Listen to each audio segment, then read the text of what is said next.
ለሃይማኖቴ አንገቴን እሰጣለሁ። በቃ ይሄ ነው መደምደም ነው።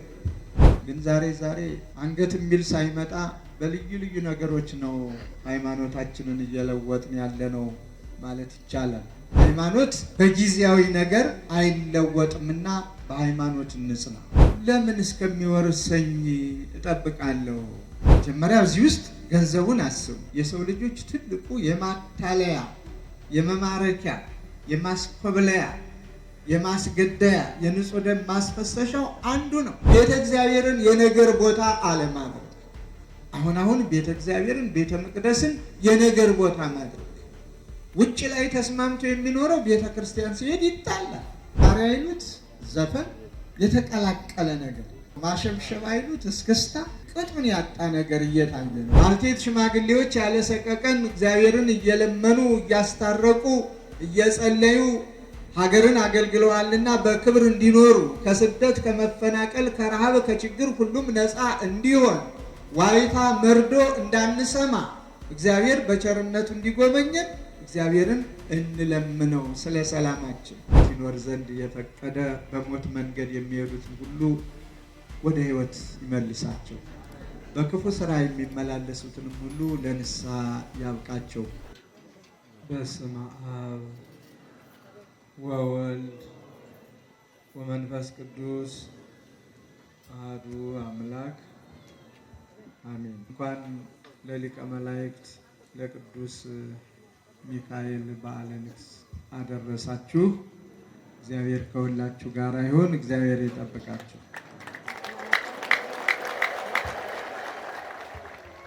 ትምህርቱን መልአከ ገነት አባ ወልደ ትንሣኤ የታላቁ ገዳም የፈለገ ገነት ቅዱስ ጊዮርጊስ ቤተክርስቲያን አስተዳዳሪ አስተምረውናል። ቃለ ሕይወት ያሰማልን። የሰማነውን በልቡናችን ያሳድርብን። ነገር ቢበዛ ነውና አእምሯችን ካልተሸከመው፣ አእምሯችን ካልተጠቀመበት ምንም ትርጉም ስለማይኖረው በሰማነው እንድንጠቀም እግዚአብሔር ይርዳን እላለሁ። በዓሉን ባጭር ቃል ለክለሳ ያህል አዲስ ቃል መናገር አልፈልግም አልችልምም። በዓሉ ዕለቱን ደግመን ደጋግመን ከመግለጽ በስተቀር ዛሬ ድንቅ ስራዎች የተሰራባት ዕለት መታሰቢያ እንደሆነ ቅድም መልአከ ገነት ነግረውናል። ከዚያ ውስጥ አንዱ በወዳጁ በባለሟሉ በሊቀ መላእክት ቅዱስ ሚካኤል ተራዳይነት ባህራን ከሞት የዳነበት፣ እነ ቅድስት አፎምያ የመሳሰሉት በእግዚአብሔር የተጠበቁበት፣ በሃይማኖት የጸኑበት፣ የእግዚአብሔር ድንቅ ስራ የታየበት፣ የመልአኩ ተራዳይነት ጠባቂነት ለሁሉም የተገለጸበት ዕለት ነው እና የምናከብረው። ይህንን ዕለት እንድናከብር እግዚአብሔር ስለፈቀደልን ክብርና ምስጋና ለእርሱ ይሁን። ሌላው ቅድምም እንደነገሩን ጣዖት ይመለክበት የነበረው ቤት ጣዖቱ ተንኮታኩቶና ወድቆ እንዳልነበረም ሆኖ ስመ እግዚአብሔር የተጠራበት፣ እግዚአብሔር የተመለከበት፣ የቅዱስ ሚካኤል መታሰቢያ የተደረገበት ዕለት ነው ብለን ቤተ ክርስቲያን እነዚህን በመሳሰሉ ምክንያቶች በዓሉን ታከብረዋለች። ሁልጊዜም ቅዱሳን መላእክት የእግዚአብሔር አገልጋዮች ናቸው። ትልቁ ስራቸው ምስጋና ነው። ያለማቋረጥ እግዚአብሔርን ማመስገን፣ ያለማቋረጥ ድካም የሌለበት ምስጋና፣ መሰልቸት የሌለበት ምስጋና፣ ሁልጊዜም ቅዱስ እያሉ እግዚአብሔርን በአንድነቱ በሦስትነቱ ማመስገን። ሌላው ስራቸው የሰው ልጆችን መጠበቅ። አዳኙ አውሬው የማያንቀላፋ ነውና ጥንተ ጠላት የሆነው የሰው ልጅ እረፍት የለሽ ነውና ሰዎችን እየጠለፈ በልዩ ልዩ ኃጢአት እንዳያሰማራ ከእግዚአብሔር ውጭ ሌላ አምልኮ እንዳያመልኩ የሰው ልጆች በክፉ መንፈስ እንዳይጓዙ፣ በክፉ መንፈስ እንዳይቃኙ፣ በክፉ መንፈስ እንዳይመሩ እግዚአብሔርን ብቻ እያመሰገኑ እንዲኖሩ የእግዚአብሔርን ልጆች መጠበቅ ነው ስራቸው የቅዱሳን መላእክት። ይህም ስለሆነ ነው ከመላእክት አንዱ የመላእክት አለቃ ቅዱስ ሚካኤል በዚህ ዕለት የእግዚአብሔርን ወዳጆች የጠበቀበት፣ ከእግዚአብሔር ውጭ የሚመለከውን እንዳልነበረ አድርጎ እግዚአብሔር ብቻ እንዲመለክ ያደረገበት፣ የረከሰው ተቀድሶ ተለውጦ የእግዚአብሔር ቤተ መቅደስ እንዲሆን ያደረገበት ዕለት ስለሆነ ቅድስት ቤተ ክርስቲያናችን ይህንን በዓል በልዩ ሁኔታ ታከብረዋለች። እግዚአብሔር የተመሰገነ ይሁን። እግዚአብሔር ሁላችሁንም ያክብራችሁ። ሁለት ሶስት ነገሮችን ያህል ባጭሩ። አንደኛ ባህራንን ስናስብ የባህራንን የዋህነት የሞት ደብዳቤ ተሸክሞ ምስጢር ጠባቂ ሆኖ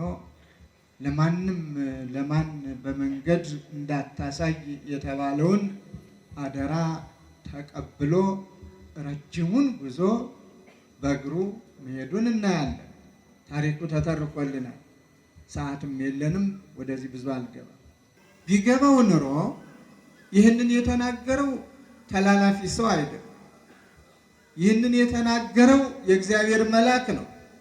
የእግዚአብሔር መልአክ ደግሞ ይህን ሲናገር ዝም ብሎ በፈጠራ ሳይሆን የእግዚአብሔር ውሳኔ መሆኑን አውቆና አረጋግጦ ነው። ስለዚህ ባለጸጋ ቢገባው ኑሮ ይሄም አለ ብሎ ንስሐ ገብቶ ራሱን አዋርዶ ለምን እስከሚወርሰኝ እጠብቃለሁ? ለምን እኔ አላዋርሰውም? ለምን ዘመድ አላደርገውም? ለምን ተገድጄ ከሚወርሰኝ ኋላ መሆን ያለበትን እኔ ለምን አላደርገውም ብሎ በራሱ በቁመናው በአካል አይኑ እያየ የደስታው ተካፋይ ሆኖ ልጁን ድሮ ልጁን አሳድጎ አብሮ ማኖር ይችል ነበር። ግን አላስፈላጊ ፍርሃት ፈራ። ስለሆነም የአበው ምሳሌ ፈጸም ዘንድ እነሆ የጠሉት ወረሱት፣ የፈራው ደረሰበት። ከዚህ ልንማር ይገባል። አላስፈላጊ ፍርሃትን እናርቀው፣ አላስፈላጊ ጥላቻንም እናስወግደው። ሁሉንም በአግባብ እንጠቀምበት። ሁሉንም በአግባቡ በስርዓቱ ያንተ ፈቃድ ይሁን ብለን ፈቃድ እግዚአብሔርን ለመፈጸም እንድንሮጥ እንድንሰራ የዕለቱ መልእክት ያስተምረናል። በብልጣብልጥነት የሚሆን ነገር አለመኖሩን ያስተምረናል። ይህ ባለጸጋ መንገዱን ባላስፈላጊ ብልጣብልጥነት ነው ያደረገው። ጉዞው ሁሉ በብልጥነት ሁሉን ነገር በልጦ ለማድረግ በልጦ ለመፈጸም ነው ሲቃዥ ኖረው። መጀመሪያ እዚህ ውስጥ ገንዘቡን አስቡ። ገንዘቡ አሁን በዘመኑም ትናንትም ነገም የሰው ልጆች ትልቁ የማታለያ፣ የመማረኪያ፣ የማስኮብለያ፣ የማስገደያ፣ የንጹህ ደም ማስፈሰሻው አንዱ ነው። በደካማ ጎኗ ገብቶ እናት ለልጇ ያላትን ፍቅር ታውቁታላችሁ። እናት ለልጇ ያላትን ስስት የማያውቅ የማይረዳ የለም። ግን ደካማ ጎን ስለነበራት ረሃብ ስለጸናባቸው ችግር ስለሰፈነባቸው ልጇም ከሚራብ እሷም ከምትራብ ልጇም በባለጸጋው ቤት በደስታ እንዲያድግላት እሷም ከዕለታዊ ችግሯ እንድትላቀቅ የቀረበላት ከባለጸጋው የቀረበላት ጥያቄ አሳማኝ ነበር። 20 ወቄት ወርቅ ልስጥሽ ነው የተባለች። ልጁንም እኔ ላሳድገው፣ ምን አስጨነቀሽ? ምን አስቸገረሽ? ለምንስ በረሃብ ትንገላቻለሽ? እሱ በብልጣብልጥነት በስጋዊ ጥበብ በስጋዊ ምኞት ነው። ጠላቴ ያለውን ለማስወገድ የተጠቀመበት መንገድ ነው። ከመማረክ አጥፍቶ ከመውሰድ ከመስረቅ በገንዘቡ አባብሎ ከእናት ልጅን ነጥቆ አሳልፎ ለሞት መስጠት የነበረ መንገዱ ብልጣብልጥነቱ። እሷም በደስታ ሰጠችው። ቅድም የተተረከው ታሪክ ነው። እጄ ውስጥ ገባ ብሎ አሳልፎ ሰጠው። እግዚአብሔር ግን አሳልፎ አልሰጠውም። የእሱም ጥበብ ተፈጸመ። ጊዜያዊና ደካማ ጥበብ ስለነበረ፣ ጊዜያዊና ደካማ ምኞት ስለነበረ እግዚአብሔር በሕፃኑ አድሮ በክብር እንዲያድግ አደረገ። የሚያሳድገውን እግዚአብሔር ፈጠረ። በባህርም ጠበቀው፣ በመንገዱም ጠበቀው፣ በክብርም በቤቱ አሰለጠነው።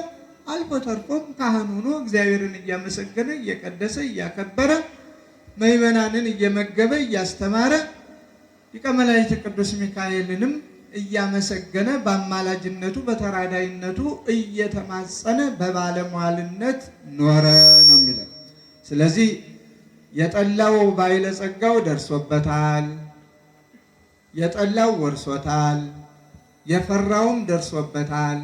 ስለዚህ ፍርሃት ሲኖር የምንጠላው ሲኖር ጥላቻን በፍቅር ፍርሃትን በመንፈሳዊ ድፍረት ከብልጣብልጥነት ራስን ነፃ አድርጎ እግዚአብሔር ሆይ ሕይወቴን ላንተ ብየዋለሁ፣ ላንተ ሰጥቻለሁ፣ አንተ ሕይወቴን ግዛ፣ አንተ ሕይወቴን ምራ ብሎ ለእግዚአብሔር ማስረከቡ መልካም ነውና ከዕለቱ በዚህ እንማር። አንድ ሁለተኛ ቤተ ጣዖት የነበረው ቤተ መቅደስ የሆነበት ነው ብለን ታርቀናል።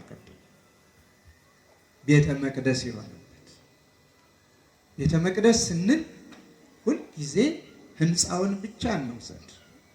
የመጀመሪያው ቤተ መቅደስ ቤተ ክርስቲያን እያንዳንዳችን ነው። እያንዳንዱ ሰው ቤተ መቅደስ ነው። እያንዳንዱ ሰው ቤተ ክርስቲያን ነው።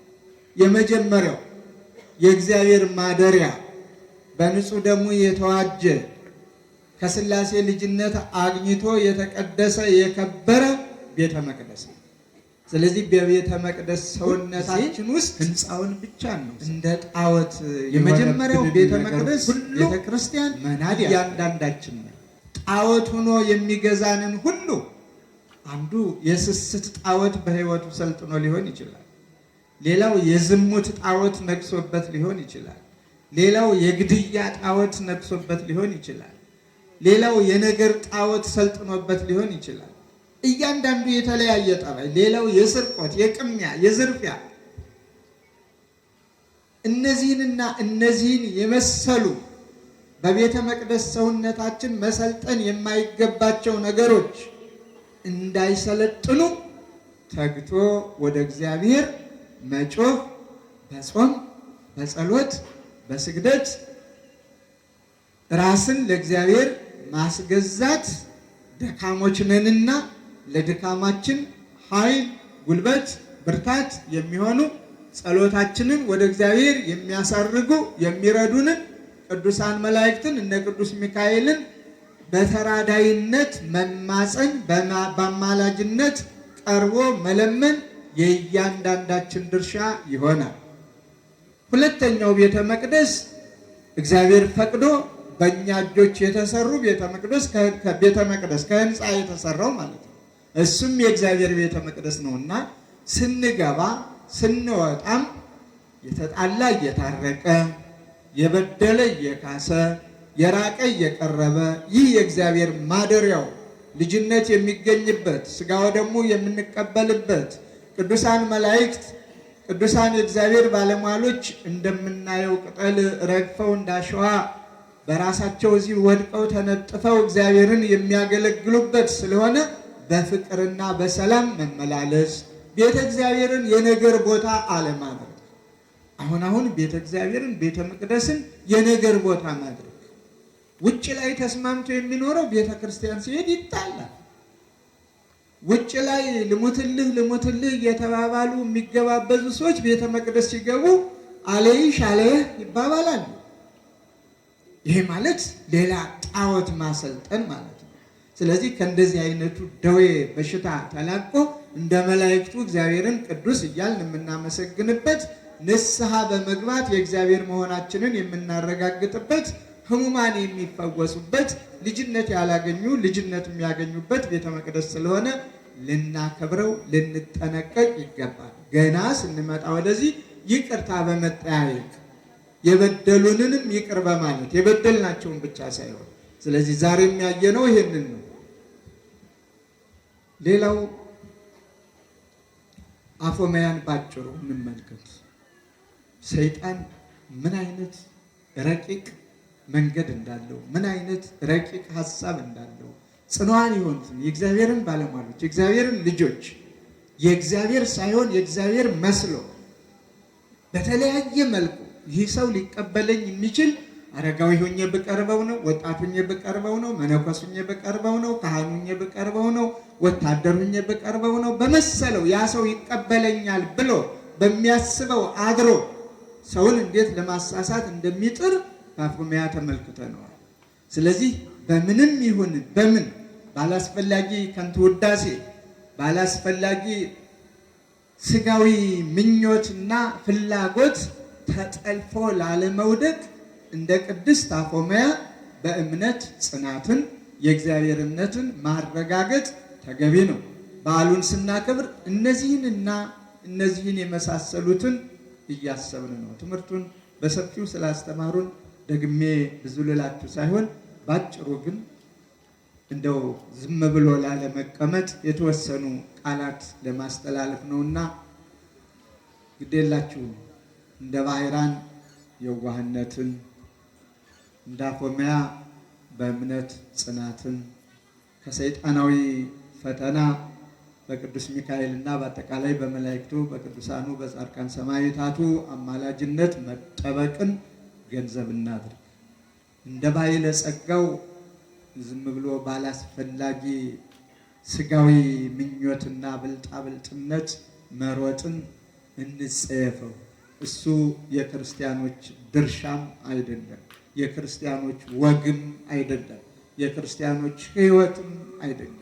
አባቶቻችን ሁሉን ነገር ለእግዚአብሔር በመስጠት ሁሉን ነገር አድርገውታል እና በመጨረሻም ቅድም ሊቃውንቱ የዘመሩትን በመልአከ ገነትም የነገሩንን አመ ይሰቅልዎ ለእግዚእነ የሚለውን ዕለቱም ዓርብ ነውና እናንሳው። አምላካችን መድኃኒታችን ኢየሱስ ክርስቶስ በዕለተ ዓርብ በመስቀል ላይ ተሰቅሎ ንጹሕ ደሙን አፍስሶ የራቅነውን አቅርቦ ሞታችንን ሞቶ ሞትንም በሞቱ ድል አድርጎ ተነስቶ ለእኛ ነፃነት የሰጠበትንም በማስታወስ በዚህ ጊዜ ነበር መላእክት ስልጣኑ ተሰጥቷቸዋል። ሁሉን ነገር ያደርጉ ዘንድ እግዚአብሔር ፈቅዶላቸዋል። ማንም ማን በእነሱ ፊት የሚቋቋም አይኖርም። አውሬው ከሚካኤል ጋራ ለመዋጋት ሞክሯል። ይሁን እንጂ ከማይዋጋው ጋር ለመዋጋት በመሞከሩ አወዳደቁ እንደከፋ ቅዱስ መጽሐፍ ይነግረናል። ስለዚህ እነዚህ ሁለት የመላእክት አለቆች ቅዱስ ሚካኤልና ቅዱስ ገብርኤል ሚካኤል አርመመ ወገብርኤል ተደመ። ሚካኤል ዝም አለ። አያችሁ፣ ዝም አለ። ዝም ማለት በሌለበትም ሰዓት ሰው ዝም ይላል ማለት ነው። ዝም አለ። ደካማ ፍጥረታት አምላክ አማልክት የሆነውን ግፍ ሲፈጽሙበት፣ ሲቀልዱበት፣ ሲተፉበት፣ ሲገርፉት፣ ሲያንገላቱት መስቀሉን አሸክመው እየተነሳ እየወድቅ እንዲጓዝ ሲያደርጉት ያንን ሁሉ ግፍ በቀራንዮ አደባባይ ሲሰቅሉት ሌሎቹ ፍጥረታት ፀሐይ፣ ጨረቃ፣ ከዋክብት ከቤተ መቅደሱ መጋረጃ ጀምሮ በመቃብር ያሉ ሙታን ሁሉ የአምላካቸውን ክብር ለመግለጽ ሁሉም የየራሳቸውን ድርሻ ስራ ሲሰሩ፣ ከዋክብቱም ሲረግፉ፣ ጨረቃም ወደ ደምነት ስትለወጥ፣ ፀሐይም ጨለማን ስትጎናጸፍ፣ ሚካኤልና ገብርኤል በዝምታና በመደነቅ እግዚአብሔርን አመስግነዋል። በዝምታና በመደነቅ። ስለዚህ አንዳንድ ጊዜ ክፉ ተናግሮ ክፉ የሚያናግር ሲገጥማችሁ እስኪ ዝም በሉት። ጮሆ ይሄድ።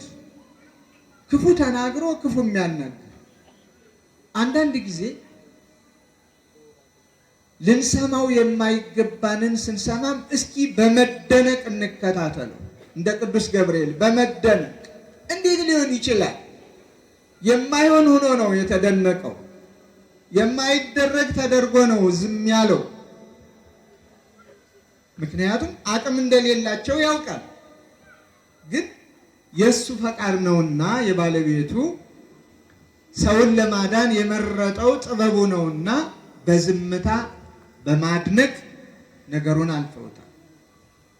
ስለዚህ እኛም አንዳንድ ጊዜ ካላስፈላጊ ጩኸት ዝምታን፣ ካላስፈላጊ ውዝግብ ክርክር መደነቅን፣ ግን ይህ ሲባል ልንሰራው የሚገባንን በመስራት ራሳችንን ለእግዚአብሔር በመስጠት በሃይማኖታችን ከማን ጋራ ልንደራደርበት የማንችል መሆኑን በማረጋገጥ ይህ እስከሆነ ድረስ እነሆ ዝምታም ዋጋ አለው። መደነቅም መደመምም ትልቅ ስራ ነው። በጲላጦስ ፊት ቆሞ ጥያቄውን እያንጎደጎደ ጲላጦስ መከራ ሲያሳየው አምላካችንን ዝም ነው ያለው። ዝም ነው ያለው። ዝምታ ትምህርት ስለነበር እሱ ብዙ ነገር ለማስረዳት ሞክሯል። ስልጣንም እንዳለው ለማሳየት ብዙ ጥሯል። በመጨረሻ በአንድ ቃል ነው ያለው ነገሩ። ስለዚህ በሃይማኖታችን በአንድ ቃል ለሃይማኖቴ አንገቴን እሰጣለሁ። በቃ ይሄ ነው መደምደም ነው። ለሃይማኖቴ አንገቴን እሰጣለሁ፣ ሕይወቴን እሰጣለሁ። ግን ዛሬ አንገት የሚል ሳይመጣ በልዩ ልዩ ነገሮች ነው ሃይማኖታችንን እየለወጥን ያለ ነው ማለት ይቻላል። እየለወጡ ያሉት ከማለት እስቲ እንደው እኛንም ጨምረን እኛ እንበል። ምክንያቱም አሁን ሰውን ማመን ምንድን ነው የሚባለው? አቤት ማናት እችን ይሄን ያለች ምን አድርጓት ይሆን? ያደረጋት ነገር አለ። እንደ በግ ላምጣልሽ ነው ያላት። ጋዳ ለጦሙ በግ ሲነሳ በግ ላምጣልሽ ምንም ችግር የለም ብሎ እሱ አለ የተባለውን ውሻውን ነበር ይዞ የመጣ። አስቷ እንደሆነ ገና በጠረኑ በሩቁ ታውቀዋለች።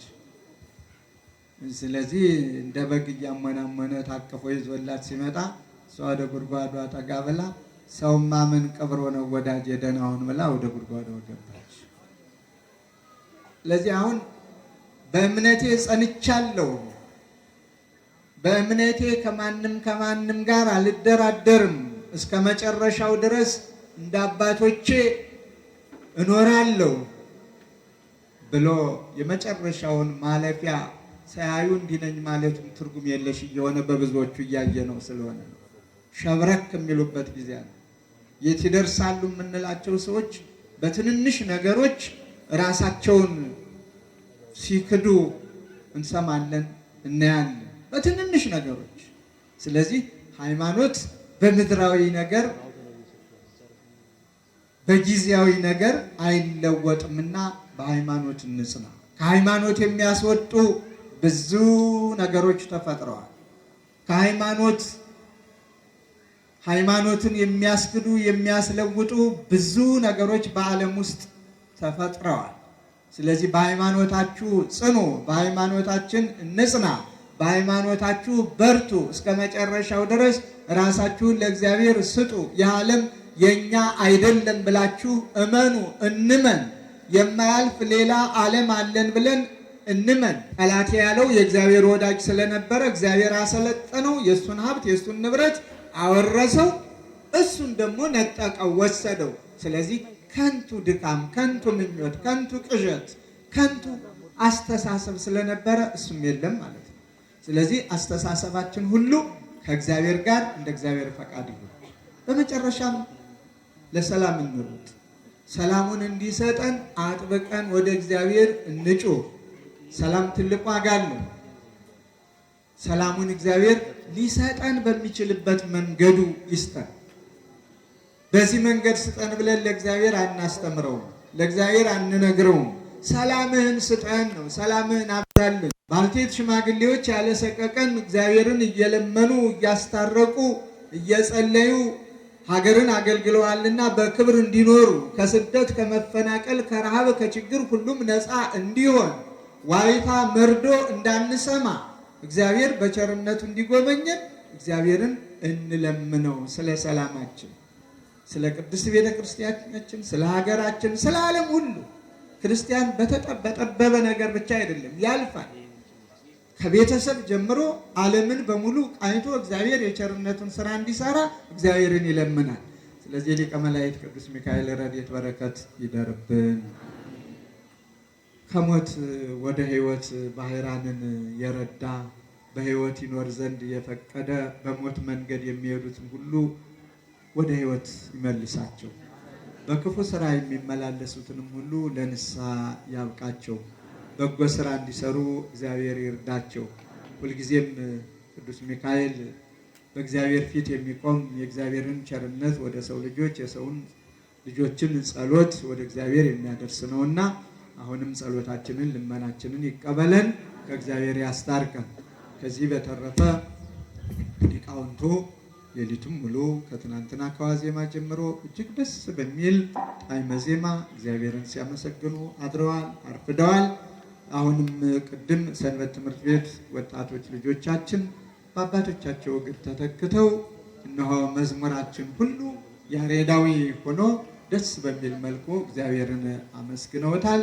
የዘመኑ ቅኝት መዝሙሩንም ጠልፎ ወስዶት ነበርና እነሆ እንደ እግዚአብሔር ፈቃድ በአባቶቻችን ትምህርት ይቺ ቤተክርስቲያን እንግዳ አይደለችም። ሁሉ ነገር ያላት፣ ሁሉ ነገር የተሳካላት ስለሆነ ያላትን ነገር አጎልብቶ ያላትን ነገር ለትውልድ ማስተላለፍ ተገቢ በመሆኑ ያንን ነው በመሪያቸው መልኩ የተማሩትን በአስተማሪያቸው ሲዘምሩ ያረፈዱት። እግዚአብሔርን ያመሰገኑልን።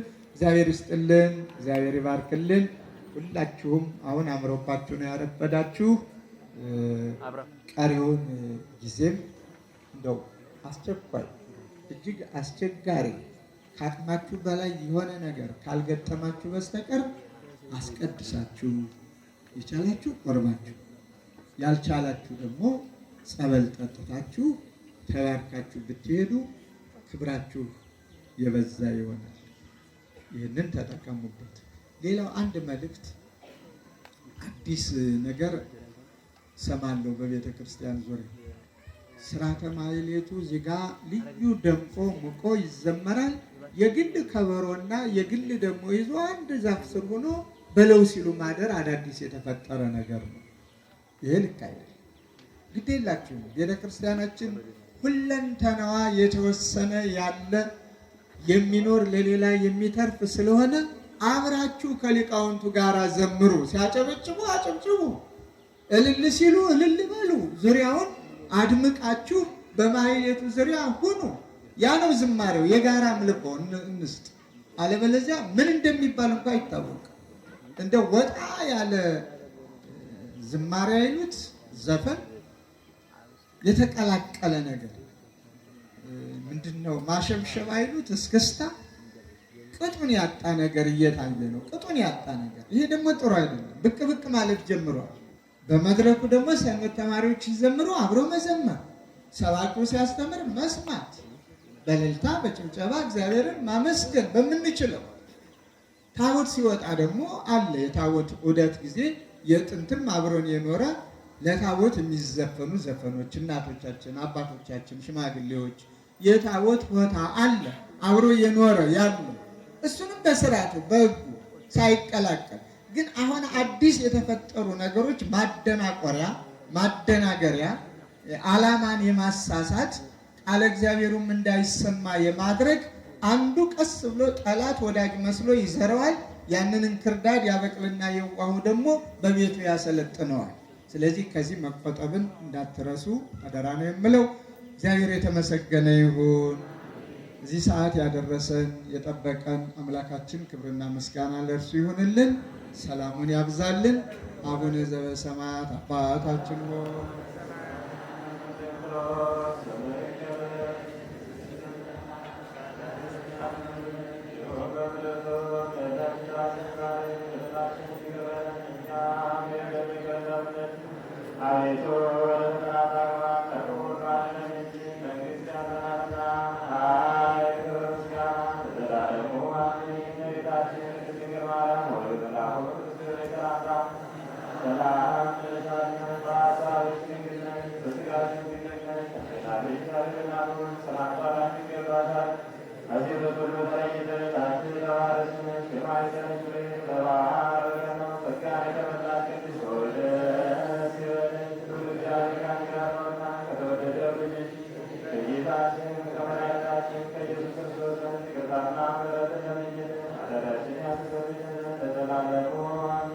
ጌታችንና አምላካችን መድኃኒታችን ኢየሱስ ክርስቶስ የካህናት አለቃ ኃጢአትን የሚያስተሰርይ ይቅር ባይ የቅዱሳን ሐዋርያት ስልጣንን የሰጣቸው በንጹሕ ደሙ ቤተ ክርስቲያንን የዋጀ ከልጅነት እስከ እውቀት የሰራችሁትን ኃጢአት ሁሉ ይቅር ይበላችሁ።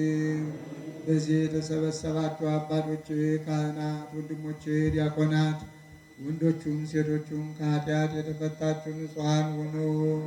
እኔንም እናንተንም ለመንግሥተ ሰማያት የበቃን ያደርገን ዘንድ እግዚኦ መሐረነ ክርስቶስ እንበል።